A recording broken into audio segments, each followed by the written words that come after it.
गुनाहों का देवता। सुधा का कॉलेज बड़ा एकांत और खूबसूरत जगह पर बना हुआ था। दोनों और ऊंची सी मेड़ और बीच में से कंकड़ की एक खूबसूरत घुमावदार सड़क। दाईं ओर चने और गेहूं के खेत, बेर और सहतूत के झाड़ और बाईं ओर ऊंचे ऊंचे टीले और ताड़ के लंबे लंबे पेड़। शहर से काफी बाहर देहात सा नजारा और इतना शांत वातावरण लगता था कि यहाँ कोई उथल पुथल, कोई शोरगुल है ही नहीं।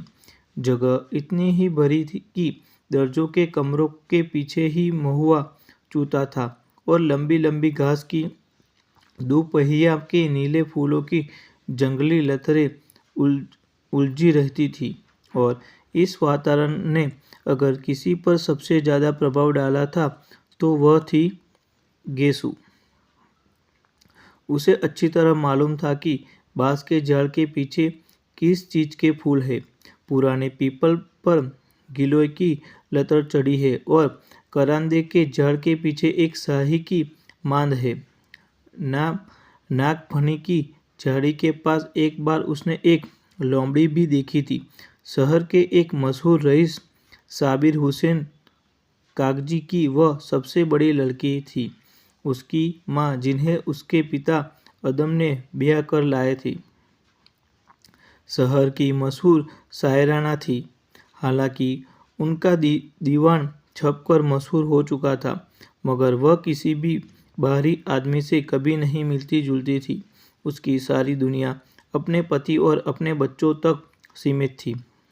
उन्हें शायराना नाम रखने का बहुत शौक था।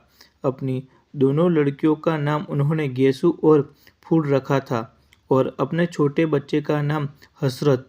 हाँ, अपने पतिदेव साबिर साहब के हुक्के से बेहद चिढ़ती थी और उनका नाम उन्होंने रखा था आतिश फीजा। घास, फूल, लतर और शायरी का शौक गेसु ने अपनी माँ से विरासत में पाया था। से उसका कॉलेज भी ऐसा मिला जिसमें दर्जों की खिड़कियां से आम की शाखें झांका करती थी। इसलिए हमेशा जब भी मौका मिलता था, क्लास से भाग कर गेसु घास पर लेटकर सपने देखने की आदी हो गई थी।